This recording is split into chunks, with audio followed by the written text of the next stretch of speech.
Encryption Testing Kali Linux. Armin Shariarian.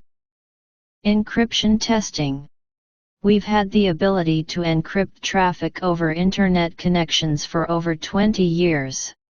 Now, encryption, like so much else that's information security related, is a moving target. When the first version of SSL was released by Netscape in 1995, one version had already been discarded because of identified problems with it. The second version didn't last long before identified problems with it forced a third version, released the following year in 1996.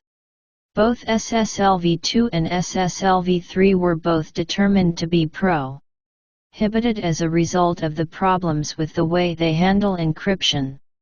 Network traffic that is encrypted follows a process that is not as simple as just taking a message, encrypting it, and sending it along, though that's a part of the overall process. Encryption relies on keys. The most sensitive part of any encryption process is always the key. A message that is encrypted is valuable only if it can be decrypted, of course. If I were to send you an encrypted message, you would need the key to be able to decrypt it. This is where the challenge starts to come in. There are two means of handling keys. The first is asymmetric encryption. This is where there are two keys, one for encryption and one for decryption. You may also hear this referred to as public key encryption. The idea is that everyone has two keys, a public key and a private key. The public key is something everyone can have. In fact, it works only if everyone has the ability to access everyone else's public key. Encrypting a message using a public key means that the message can be decrypted only by using the private key. The two keys are mathematically related and based on calculations using large numbers. This all seems like a reasonable approach, right? The problem with asymmetric encryption is that it is computationally hard.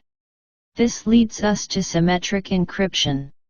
With symmetric encryption, as you may have guessed, we have a single key. The same key encrypts and decrypts. Symmetric key encryption is computationally easier. However, symmetric key encryption has two problems. The first is that the longer a symmetric key is used, the more vulnerable to attack it is. This is because an attacker can gather a large volume of ciphertext, the result of feeding plain text into an encryption algorithm, and start performing analysis on it in the hopes of deriving the key. Once the key has been identified, any traffic encrypted with that key can be easily decrypted. The second and more important problem is that after we have a key, how do we both get it? This works, after all, only if both of us have the key. So, how do we both have the key if we are not physically proximate? And if we are physically proximate, do we need to encrypt messages between us? We could have met at some point and shared the key, but that means that we are stuck using the key until we meet again and can create a new key so we both have it. The longer we use the same key without meeting again brings us to problem number 1 noted previously. As it turns out, two mathematicians solved this problem, though they were not the first. They were just the first who could publish their work. Whitfield Diffie and Martin Hellman came up with the idea of having both sides independently derive the key. Essentially, we both start with a value that is shared. This can be safely shared unencrypted because it's what happens to it after that matters. We both take this initial value and apply a secret value using a mathematical formula that we both know. Again, it doesn't matter whether this is public because it's the secret value that matters. We share each other's result from our individual computations and then reapply our secret values to the other's result.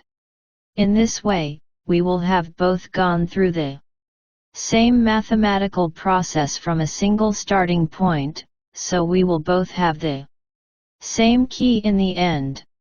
The reason for going through all of this is that in practice, all of these mechanisms are used. The Diffie-Hellman key exchanged is used along with public key cryptography to derive a session key, which is a symmetric key. This means that the session uses a less computationally intensive key and algorithm to do the heavy lifting of encrypting and decrypting the bulk of the communication between the server and the client. As noted earlier, SSL is no longer used as the cryptographic protocol. Instead, TLS is the current protocol used. It has been through a few versions itself, again demonstrating the challenges of encryption. The current version is 1.2, while 1.3 is in draft stage. At the moment, each version introduces fixes and updates based on continuing research in breaking the protocol. One way to determine whether a server you are testing is using outdated protocols is to use a tool like Slscan. This program probes the server to identify what encryption algorithms are in use. This is easy to determine, because as part of the handshake with the server, it will provide a list of ciphers that are supported for the client to select from. So, all Slscan needs to do is initiate an encrypted session with the server to get all the information needed. Example 2-9 shows the results of testing an Apache server with encryption configured. Example 2-9. Running Slscan against local system. Root at Rosebud #Slscan 192.168.86.35.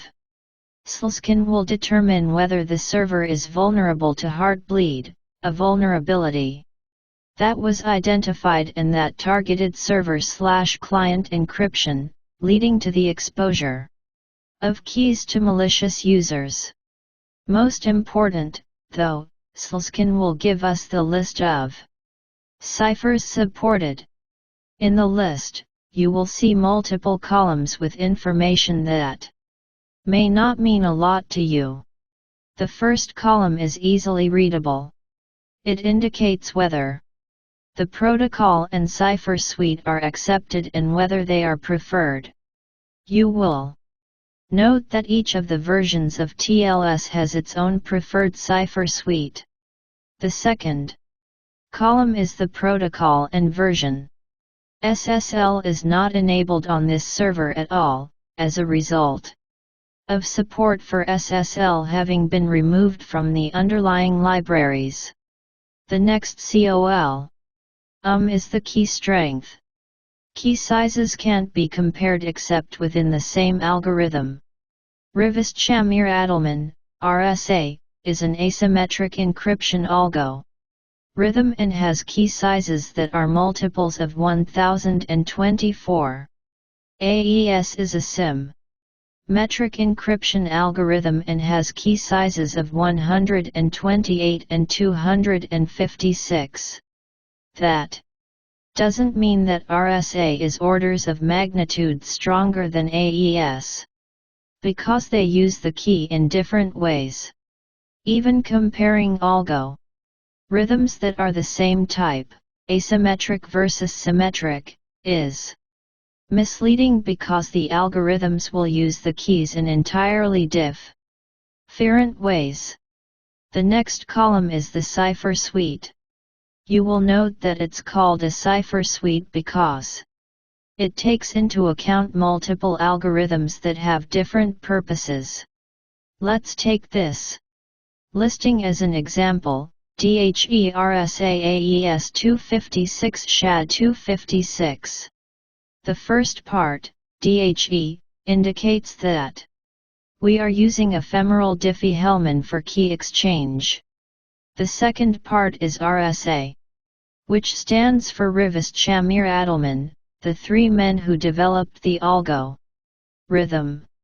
RSA is an asymmetric key algorithm. This is used to authenticate the parties.